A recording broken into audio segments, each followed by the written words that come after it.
Hi folks, we're back.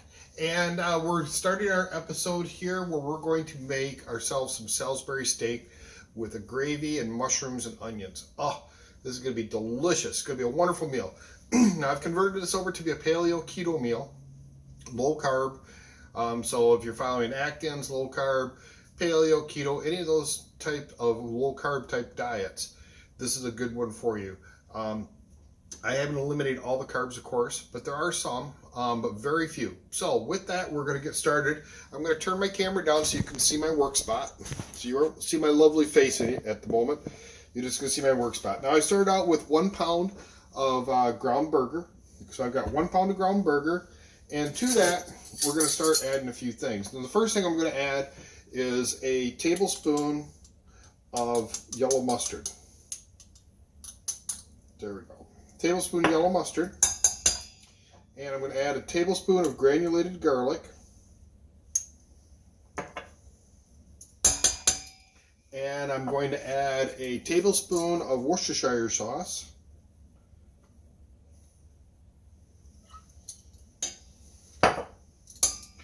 and we're going to add a half a teaspoon of there we go, half a teaspoon of black pepper. So we got ground black pepper. We're going to add a half a teaspoon of that. We have 1 egg.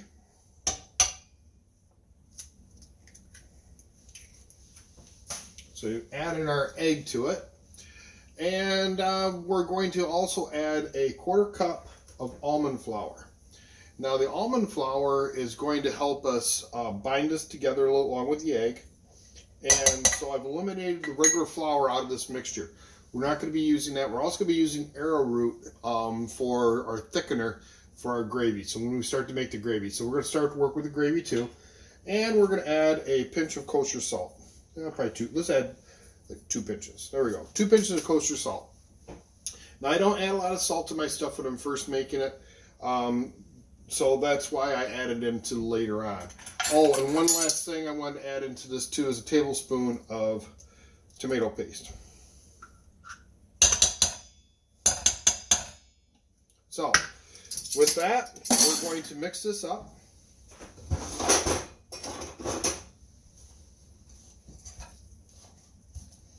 And like always, I usually talk about always using my hands to mix things like this, and that's what I'm going to do. It just works a lot better. It's just quicker, works easy. I've got the sink right next to me, so I just wash my hands when I get done. It takes me very little time. Now with this, what I'm going to be doing is I'm going to form 4 patties with this mixture. So first we're going to get this all nice and mixed up. And then we'll be back when we have that all completed and we'll start putting it into the pan. So stay with us folks. We'll be back right shortly. Okay folks, we're back. And what I'm going to be doing now is I'm going to be adding the patties to the skillet. Now I'm using a medium-sized skillet. So we're going to create 4 patties. So we're looking for 4 patties out of here. So we're going to separate our meat out. And that's 2 right there. So I'm going to cut it right in half like so. And there's 1 patty. So we're going to pat these up. We're going to place them in our pan. And as I'm doing it, you'll notice I'm using my thumb along there to kind of push that and seal it. So as I'm going, I'm trying to make that sealed up like so. Then when I get to the very end, I'm going to press in the centers. And there's 1. And this will fill the pan.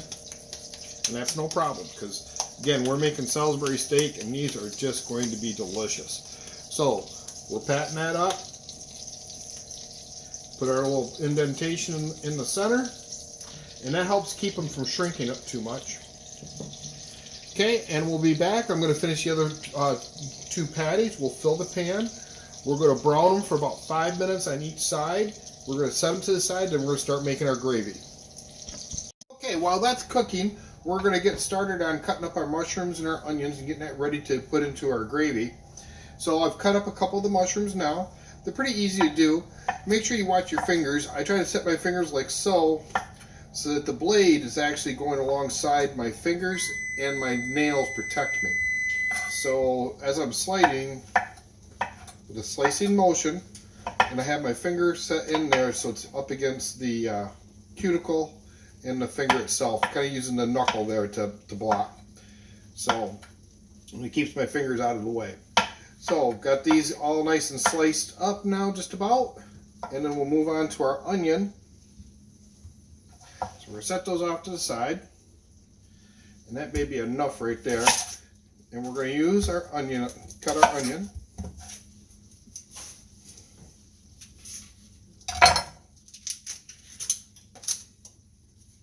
And we're just going to peel that away. Now, I would like to hear anybody have interesting stories or crazy things that happen to them, because quite honestly, crazy things happen to me all the time. I almost got hit by a semi-truck today, taking my son to school. It came on from an on-ramp and just decided it was just going to push its way right in there, and I had no place to go, and so ended up speeding way up so I get past him. But wow, sure thought I was going to get pushed right into traffic there. So that was kind of a little scary moment. So we're only going to use about half of the onion, and I'm going to take the bigger of the two halves. So same thing with that, and we're going to keep it nice thin slices this time. So we're not chunking it. But we're not going to dice it up either. We're just going to leave it in slices.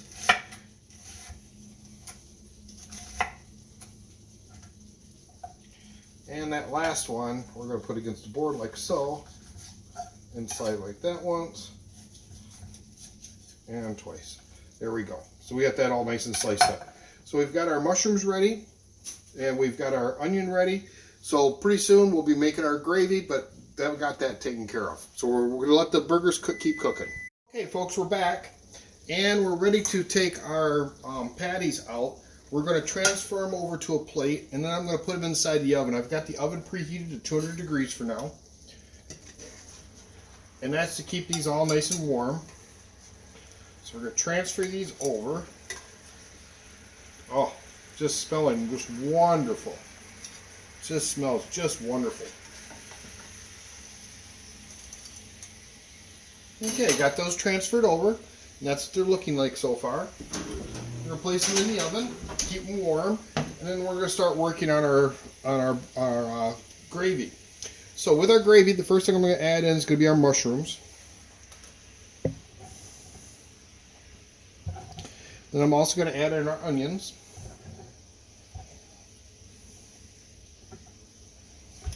So the onions that we sliced up, so that's 1 pound of mushrooms. Half of a yellow onion. That was a large one. If it was a small one, use the whole onion. But this was a large onion that I had. And we'll get that all going inside there. So what we're going to do now is we're going to cook this down. We're going to caramelize the onions. Once the onions are caramelized, the mushrooms are nice golden brown, we're going to begin building the rest of our gravy at that point. So stay tuned. We'll be back when this gets all nice and caramelized and brown. Okay, folks, we're back, and you can see that the mushrooms are browned up really quite nicely. So you can see those. Ooh, look at that steam coming off there. So our next step is we're going to add arrowroot. I'm going to use 1/8 of a cup of arrowroot. Sprinkle it around.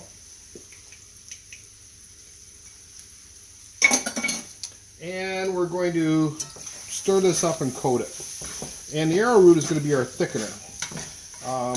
It works really well. It's a low-carb alternate to using flour or cornstarch for our thickeners. So it just works really well. So all I got to do is kind of stir it up in here, get everything coated. And then I'm going to add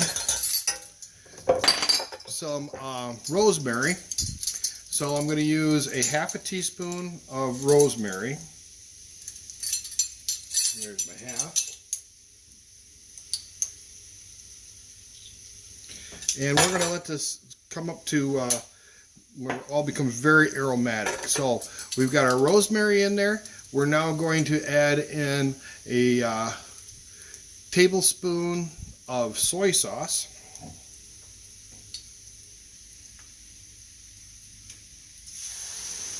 So we got a tablespoon of soy sauce in there. We're going to add 2 cups of beef broth. So there's one. And here's going to be number 2.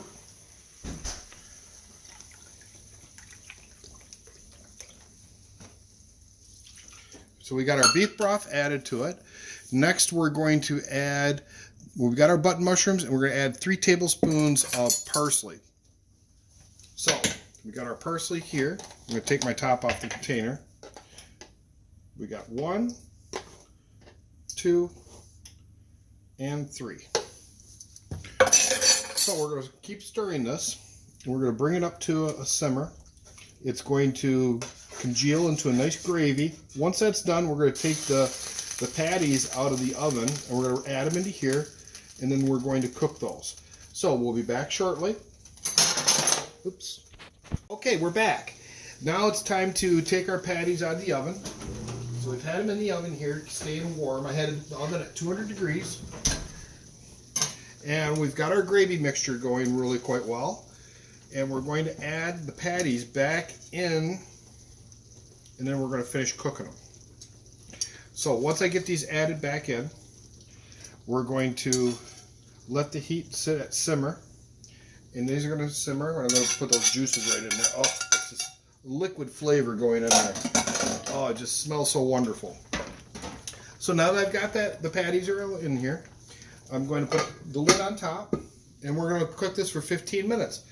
During that time, I'm going to be back with you shortly because I'm going to do some steamed cauliflower. We got some really cool purple cauliflower at the farmer's market this last weekend, so we're going to cook that up with dinner also. Be back shortly.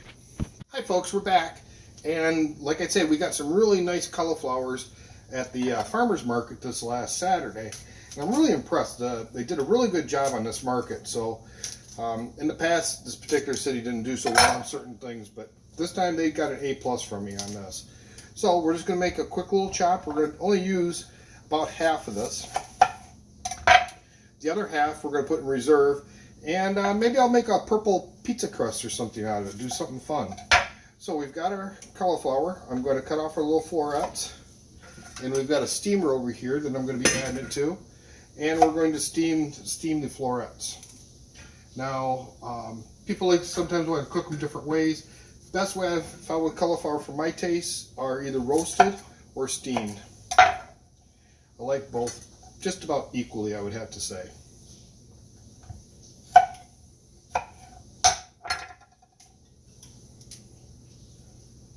Okay, so there we go. Easy peasy. Got it all cut up. We're going to bring up our pot of water to boil. We're going to add our cauliflower. We're going to add it into some butter to coat it for when we go to eat it, and add a little bit of kosher salt on top. It'd be good. So we'll see you back shortly. Okay, folks, we're back, and it's about ready to have dinner now. So the first thing I'm going to do is I'm going to take the cauliflower off, and I've got the cauliflower here, and I'm going to be putting it into my bowl. Now, the bowl, I already put some butter in the bottom. I put a tablespoon of butter, and then I also used a half of a tablespoon of pistachio oil. Now this is a roasted pistachio oil. It's going to add a lot of really good flavor to that. So we're going to put that inside like so. And we're going to stir this up and let everything melt and get all around it. Oh, it's just going to be just delicious. So we've got our purple cauliflower all done now. I've already turned the heat off to our Salisbury steak. So we're going to be pulling that off here. And then we'll be having dinner. So this is what it's looking like now. It looks just delicious. I'm sure it's going to taste that way also. So I'm going to go ahead and plate this, and then I'll come back with you and I'll show you it all plated. Okay folks, we've got it plated. So that's what the finished plate looks like. About time to eat, so bon appetit. We're going to be eating. Talk to you soon. Stay tuned. Come into our next show. I'm not sure what our next one's going to be, but I'm leaning towards making something with seafood. So, stay tuned.